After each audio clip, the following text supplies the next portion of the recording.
Ciao a tutti ragazzi, ho pensato di fare questo video perché secondo me per essere un Cinewhoop va fatto. Allora, come vola nell'interno? Allora, ancora non ho fatto vedere un video dove volo all'interno con questo Cinewhoop. È vero che non ho fatto tantissime batterie, però pilotando droni FPV da un pochino, diciamo che la mano l'abbiamo e quindi vi posso dare anche un feedback con i primi voletti che ho fatto all'interno. Allora, vi posso già dire che in modalità acro non è semplice, anzi per chi ha le prime armi vi consiglio appunto prima di impratichirvi all'esterno, perché all'interno in modalità acro con la radio non è assolutamente facile, però vi posso assicurare che per chi sa volare è molto preciso, vola bene e ovviamente io sono andato col tilt della camera a 15, quindi abbastanza spinto per un Cinewhoop, tanto lo vedrete vado quasi un po' di corsa, però io vi posso assicurare che come Cinewhoop è molto godibile. Potrete utilizzarlo anche in modalità N, infatti la prima parte del video vedrete che è in modalità N, ma l'ho fatto apposta perché volevo andare piano, volevo provare il tilt della camera, quindi mentre volavo andavo a muovere la rotellina per vedere se mentre andavamo avanti, vedete, ho fatto questo tipo di movimento dal basso verso l'alto, dall'alto verso il basso, in modo da vedere un po' l'effetto che veniva con una ripresa lenta e la possibilità di muovere il gimbal, diciamo il gimbal sullo stesso asse. E cosa interessante perché comunque anche in FPV sugli autocostruiti in diversi hanno provato a metterci il servo e qui abbiamo già questa funzione implementata.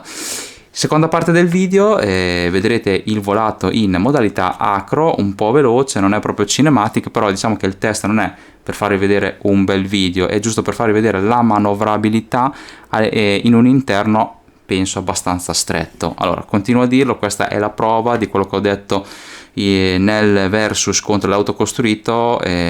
Ancora il vantaggio degli autocostruiti, essendo un po' più piccoli e potendo decidere i pezzi in un contesto simile, in un tra virgolette interno, con alcuni buchi non li ho fatti neanche perché vabbè, secondo me non hanno senso, con un auto costruito un po' più piccolo sicuramente vado molto meglio e diciamo anche molto più fluido.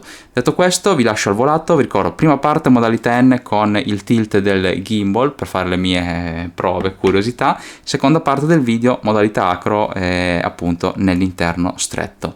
Spero che il video vi piaccia, fatemi sapere nei commenti come vi sembra appunto il volato nell'interno e noi ci vediamo alla prossima. Ciao!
Mm.